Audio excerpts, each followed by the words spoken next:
Olá pessoal, sejam muito bem-vindos a mais um vídeo aqui no canal. Neste domingo, 11 de abril de 2021, nesse vídeo aqui a gente vai falar bastante aí sobre campeonatos estaduais. Eu vou falar que o Vila Nova venceu o clássico contra o Goiás neste domingo, né, pela oitava rodada do Campeonato Goiano, e teve lance polêmico. Eu vou falar para você que lance foi esse. Vou falar também que o Campeonato do Distrito Federal definiu neste final de semana as últimas equipes classificadas e também os últimos rebaixados para a segunda divisão, hein? Aliás, campeonato brasiliense aí, campeonato cruel, hein? De 12 equipes rebaixa um terço, né? 4 equipes foram rebaixadas para a segunda divisão de Brasília. Vou falar também que no Pará, a Federação Paraense remarcou, né? Anunciou a nova data do jogo entre Paysandu e Tunaluz. Você sabe que esse jogo deveria ter acontecido na última sexta-feira, mas por conta ali do incidente que teve, né? Por conta de um temporal que acabou tombando o placar lá da Curuzu, esse jogo teve que ser adiado e a Federação do Pará, então, já marcou uma nova data para esse jogo. Vou falar também que o Campeonato Paulista, que retornou neste final de semana, agora vai definir aí o destino da Série A2 e da Série A3. Nessa segunda-feira haverá uma reunião, né, para definir aí a volta da Série A2 e da Série A3, porém, algumas equipes vão ter problemas para cumprir os protocolos, e eu vou falar para você que problema vai ser esse aí. Também vou falar aí sobre o Remo, né, o Remo que pode ter aí a volta de um jogador titular para a partida de terça-feira contra o CSA lá no Rei Pelé pela Copa do Brasil. Então tudo isso aí nós vamos falar no vídeo a partir de agora. Bom, começando o vídeo aqui, né, parabenizar a equipe do Guarani de Juazeiro, né. Ontem, após eu postar o vídeo falando sobre a Copa do Nordeste, né, sobre os confrontos da segunda fase da Copa do Nordeste, um dos nossos inscritos nos comentários me lembrou, né, que ontem foi o aniversário da equipe do Guarani de Juazeiro, completou 80 anos de fundação, né? Então, meus parabéns aí à equipe do Guarani de Juazeiro, né? E os torcedores do Guarani de Juazeiro sintam-se abraçados. Bom, vamos começar então o vídeo falando aí sobre o clássico, né? Eu tô olhando aqui minha pauta aqui do lado, sobre o clássico que nós tivemos neste domingo, né? Pelo Campeonato Goiano. O Vila Nova deu o troco da derrota no primeiro turno para o Goiás e venceu o jogo por 2-1. Os gols foram marcados pelo Nilson Júnior e também pelo Pedro Júnior, né? Esses dois gols foram marcados aí, foram os dois gols do Vila Nova. E o Vinícius, né, também de pênalti, aliás, um dos gols do Vila Nova foi de pênalti, e o Vinícius também de pênalti fez o gol do Esmeraldino já nos instantes finais. Agora eu vou falar da polêmica do jogo, né? A polêmica aconteceu no lance que gerou o segundo gol do Vila Nova. Ele nasceu de uma falta cometida por Fábio Sanches. Aparentemente, né, de acordo aqui com a informação que eu recebi, aparentemente essa falta foi fora da área. Porém, o árbitro Wilton Pereira Sampaio, que é um árbitro FIFA, ele acabou dando a penalidade, né? Marcou o pênalti numa falta que aparentemente foi fora da área. Semelhante aí ao que aconteceu no jogo dessa manhã entre Flamengo e Palmeiras, né, pela Supercopa do Brasil. Porém, lá teve o VAR lá para livrar a cara do árbitro, né? Aqui no Campeonato Goiano não teve VAR e o Wilton Pereira Sampaio acabou dando o pênalti, né? Pelo menos aqui a informação que eu tenho é que a bola, a falta foi aparentemente fora da área. Então se você viu o jogo inteiro, ó, depois deixa aqui nos comentários aí se foi pênalti ou não. Aí o jogador do Vila Nova, né? O Pedro Júnior acabou aí fazendo o gol de pênalti, fazendo o segundo gol da equipe do Vila Nova. Esse jogo foi antecipado à oitava rodada e agora o Vila Nova soma 13 pontos e é o vice-líder do grupo B, né? Já o Goiás está com 10 pontos e aí aparece na terceira colocação do mesmo grupo. O Tigre volta a campo no sábado, quando encara o Aparecidense. O Aparecidense que é o líder, né? O Aparecidense tem 14 pontos, tem um ponto a mais que o Vila Nova. Já o Goiás visita o Goianésia no domingo. O jogo vai ser às 16 horas. Portanto, o Campeonato Goiano aí caminhando para o final de sua primeira fase. Vila Nova e Goiás estão classificados, né? São 6 equipes na chave, se classificam 4. E Vila Nova e Goiás aí estão praticamente classificados, assim como o Aparecidense, né? Até pegar aqui a classificação, o Aparecidense, a classificação do grupo B. O Aparecidense tem 14 pontos, o Vila Nova tem 13, o Goiás tem 10 e o Goianésia tem 9. Aí o Jaraguá tem 7 pontos e um pouquinho mais abaixo o Iporá tem 5 pontos. Então, do Goianésia para baixo é que tá a briga aí pela quarta vaga. No grupo B, né, só para não passar batido, o Atlético lidera disparado com 19 pontos, está praticamente classificado. O Grêmio Anápolis tem 14, o Anápolis tem 10 pontos e o Itubiara tem 5 pontos. O craque de Catalão é o quinto colocado com 4 pontos e o Jataiense tem apenas 2 pontos. Jataiense aí ameaçadíssimo pelo rebaixamento, assim como o Iporá. Bom, gente, falando em rebaixamento, neste final de semana, né, o Campeonato Brasiliense aí teve o final de sua primeira fase. Só para a gente se situar, como é que é a primeira fase do Campeonato Brasiliense. São 2 grupos de 6 equipes. As equipes do grupo A jogam contra as equipes do grupo B em turno único. Os 4 melhores de cada grupo vão para a segunda fase, enquanto que os 2 últimos de cada grupo caem para a segunda divisão. Então no Campeonato Brasiliense, nessa primeira fase, é 8 ou 80. Ou você se classifica para a segunda fase, ou você é rebaixado para a segunda divisão. Não tem meio termo. Então vou passar aqui o que aconteceu nessa rodada e quem foi rebaixado e quem que acabou aí se classificando para a segunda fase. O Gama escapou do rebaixamento, hein? Se o Gama tivesse perdido o jogo, o Gama seria um dos rebaixados. Bom, a rodada começou na sexta-feira, né, com o jogo envolvendo já 2 equipes classificadas, e o Capital venceu o Taguatinga pelo placar de 3-0. Com a vitória, o Capital ficou na segunda colocação do grupo B, e a equipe do Taguatinga, mesmo perdendo a segunda seguida, manteve aí líder do grupo A. Então, portanto, esse jogo aí foi na sexta-feira, já estavam as 2 equipes classificadas. Aliás, eu inverti aqui, quem perdeu a segunda seguida foi o Taguatinga, né? Líder do grupo A com 12 pontos, e o Capital acabou ficando aí na segunda colocação do grupo B com 16 pontos, né? O Capital fez mais pontos que o Taguatinga, mas acabou ficando na segunda colocação do grupo B. O grupo B que teve ali a liderança do Brasiliense, 18 pontos, o Brasiliense venceu todos os jogos. Mas então, seguindo com a rodada, né, o Capital venceu o Taguatinga por 3-0. Também tivemos aí já no sábado, o Real Brasília venceu o Formosa por 2-0. Mas mesmo com essa vitória por 2-0, o time acabou sendo rebaixado. Isso porque o Lusiânia, né, que estava ali disputando ali o rebaixamento com ele, venceu Santa Maria por 3-1. Lusiânia e Santa Maria avançaram, né, para a segunda fase, enquanto que o Formosa vai para a segunda divisão, assim como a equipe do Real Brasília. Na maior goleada da última rodada, né, tivemos aí goleada na última rodada. O Ceilândia bateu já rebaixado Samambaia, não vamos ter o Samambaia no Campeonato Brasileiro do ano que vem. O Ceilândia bateu o Samambaia por 8-1, né? E o Samambaia aí é outro time, então, aí para a segunda divisão.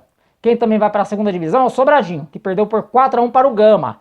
Aliás, se o Gama tivesse perdido do Sobradinho, quem ia para a segunda divisão seria o Gama. Eu já vou passar a classificação dessa primeira fase aí para vocês do Campeonato Brasiliense, né? E o Brasiliense, né, como eu falei, manteve seu 100% de aproveitamento, venceu o Unaí pelo placar de 3-1. Como é que vai ser a segunda fase, então? Olha só, o Campeonato Brasiliense é um meio esquisito o campeonato.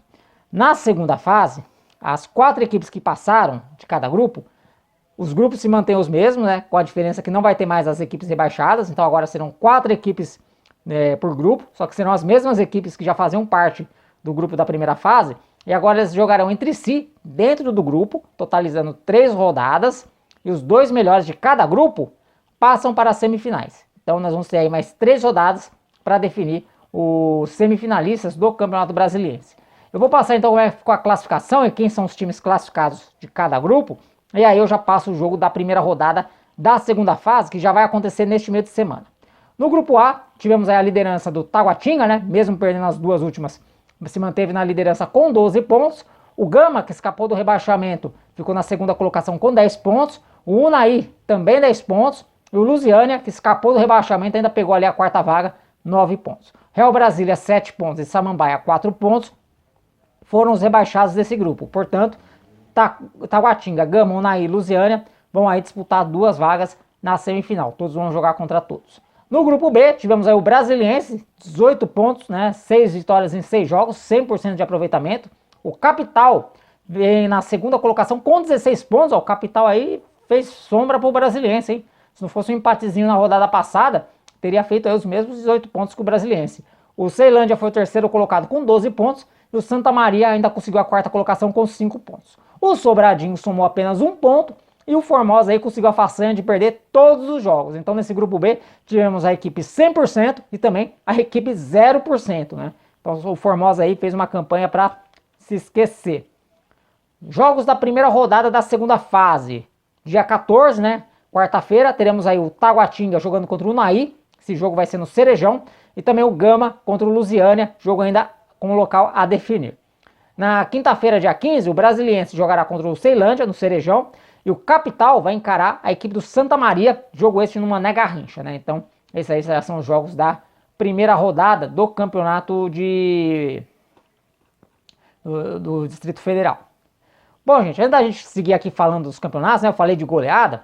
Passou batido nessa semana, né, que não deu para eu falar de todos os campeonatos estaduais durante essa semana, mas no meio dessa semana aí tivemos uma goleada histórica no campeonato amazonense. O Clipper bateu o Iranduba pelo placar de 10-2, placar de futsal aí. A vitória do Clipper sobre o Iranduba, né, o Iranduba também tá uma negação lá no campeonato do Amazonas, não somou pontos ainda, né, tá ali na última colocação. Porém, a diferença é que lá no Amazonas, nesse campeonato, né, nesse campeonato de 2021, não vai haver rebaixamento. Portanto, então, o time pode perder todos os jogos que o ano que vem estará garantido aí na primeira divisão. Bom, agora vamos falar do Campeonato Paulista, né? Porque o Campeonato Paulista voltou neste sábado, né? Tivemos aí 3 jogos no sábado, vamos ter ainda um hoje. Eu tô gravando esse jogo antes de Guarani e Corinthians, né? Que tá marcado para as 8 horas. Mas no sábado tivemos aí a vitória de virada do Red Bull Bragantino sobre o São Bento por 2-1 em Sorocaba, mais uma derrota do São Bento, né, em casa, né? São Bento aí perigando aí voltar para a Série A2. Também tivemos a goleada do São Paulo por 5-1 sobre o São Caetano. São Caetano, sim, muito cotado aí também para ser rebaixado, né? São Caetano apenas 1 ponto aí no Campeonato Paulista, tomou de 5 do São Paulo. E mais à noite tivemos aí o empate sem gols, né, do Santos contra a equipe do Botafogo de Ribeirão Preto. O Botafogo de Ribeirão Preto estreando o técnico Argel, que chegou aí no meio da parada do futebol para o lugar do Galo, né? O Galo foi demitido e aí o Botafogo trouxe de volta o Argel para tentar escapar, né, da Série A2.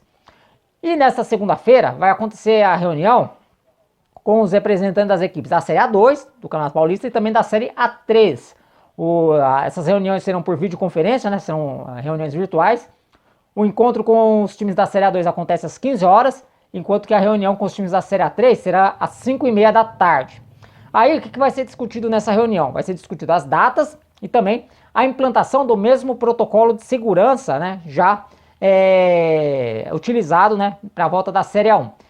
Um dos pontos do protocolo de segurança que convenceu ao Ministério Público a autorizar a volta do campeonato foi testes no dia do jogo, ou seja, se isso for implantado na Série A2, na Série A3, será um custo a mais para as equipes, né, que já trabalham aí com orçamento apertado.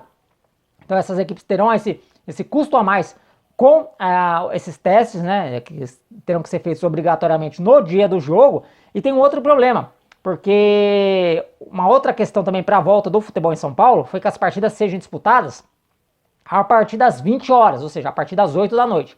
Para a Série A1, tudo bem, não teve problema porque os times aí têm estádios com iluminação. Porém, para a Série A2 e para a Série A3, aí que mora o problema, porque nessas duas divisões, ó, o Monte Azul, o Água Santa, o Juventus, o Desportivo Brasil, o Primavera, o Votuporanguense e o Nacional, os campos onde essas equipes mandam jogos, não tem iluminação, não pode receber jogos noturnos. Portanto, essas equipes, né, Monte Azul, Água Santa, Juventus, Desportivo Brasil, Primavera, Votuporanguense e Nacional, vão ter que procurar outros lugares para poder mandar aí seus jogos, né? Só que assim, eu acredito que para Série A2 e Série A3, essa questão do horário possa ser revista, né?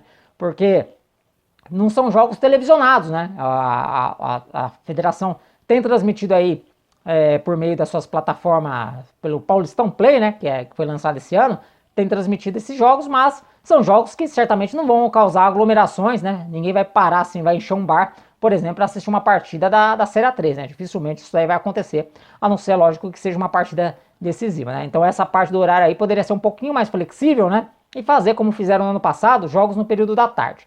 Mas essas questões vão ser discutidas, né? E amanhã, então, no vídeo de segunda-feira, eu trago para vocês o que foi acertado aí nessas duas reuniões. Bom, agora vamos falar sobre o Campeonato Paraense. Campeonato Paraense que teve neste domingo 2 jogos válidos pela 5ª rodada. O Paragominas empatou em 1-1 com o Gavião, esse jogo foi lá na Arena Verde. Resultado ruim para as duas equipes, sobretudo para o Gavião, que ainda não venceu, soma apenas 2 pontos e está aí na última colocação na classificação geral. Também tivemos a vitória do Itupiranga por 1-0 sobre o Tapajós, né? Esse jogo aconteceu lá no Zezinho de Oliveira. Então, portanto, aí 2 jogos nesse domingo, válido pela 5ª rodada. E teve aí um jogo da 5ª rodada que foi adiado, né? Que vocês sabem que foi o Paysandu e Tunaluso, né? Esse jogo deveria ter acontecido na última sexta-feira, lá na Curuzu. Mas os fortes ventos, né, e chuva, né? Que acabou acontecendo bem na hora da partida, provocou aí um incidente, né? O placar da Curuzu ele acabou tombando, né? Ficou escorado em cima de uma torre. Então, por causa disso aí, a Polícia Militar e o Corpo de Bombeiros não autorizou o início da partida, né? Determinou que a partida fosse suspensa e a Federação então do Pará já anunciou uma nova data para o confronto entre Paysandu e Tunaluso, válido pela 5ª rodada. O jogo será disputado no próximo dia 24, às 17 horas, na Curuzu. Portanto, então, Paysandu e Tunaluso, né? O jogo aí que não acontece há 8 anos, tem uma nova data. E esse remanejamento provocou também uma mudança em outro jogo da Tunaluso, né? Porque o time jogaria no dia 17 contra o Itupiranga e esse jogo foi antecipado para o dia 16, né? E vai ser disputado às 10 horas no estádio Francisco Vax, o Souza, né? Então, portanto, aí o outro jogo da Tuna, né, contra o Itupiranga, passou do dia 17 para o dia 16 em função aí desse reagendamento da partida contra o Paysandu. Pra gente fechar o vídeo aqui, vamos passar uma notícia do Remo, né? O Remo que vai jogar nesta terça-feira contra o CSA no estádio Rei Pelé pela segunda fase da Copa do Brasil. O Remo pode ter aí um reforço importante, né? Pode ter a volta do atacante Lucas Tocantins. O Lucas Tocantins que não esteve em campo no jogo contra o Independente, né? O jogo aí da 5ª rodada do Campeonato Paraense contra o Independente por conta de uma lesão no pé que ele sofreu no jogo contra o Paysandu. Nesse sábado ele treinou com bola, né? E pode ser aí novidade aí no time que enfrenta a equipe do CSA na próxima terça-feira, lá no estádio Rei Pelé, pela Copa do Brasil, né? O jogo contra o CSA pela Copa do Brasil, segunda fase da Copa do Brasil. Lembrando que é jogo único, né? E se houver empate, o classificado será decidido nos pênaltis. O Lucas Tocantins foi um dos últimos jogadores a chegar aí nesse atual elenco do Remo. E nos 2 jogos que entrou marcou gols. Ele marcou gols contra o Esportivo de Bento Gonçalves, jogo da primeira fase da Copa do Brasil, e também um dos gols no clássico contra o Paysandu, né? O Remo venceu o Paysandu por 4-2 e um dos gols da partida acabou sendo do Lucas Tocantins. Bom, pessoal, então essas as informações que eu tinha para trazer para vocês neste domingo. Espero que vocês tenham gostado. Se gostou, deixe seu like. Se você ainda não está inscrito no canal, chegou até aqui e gostou do conteúdo, aproveite para se inscrever, porque nós temos vídeos todos os dias. Por enquanto eu vou ficando por aqui. Um grande abraço a todos vocês e até o próximo vídeo. Valeu!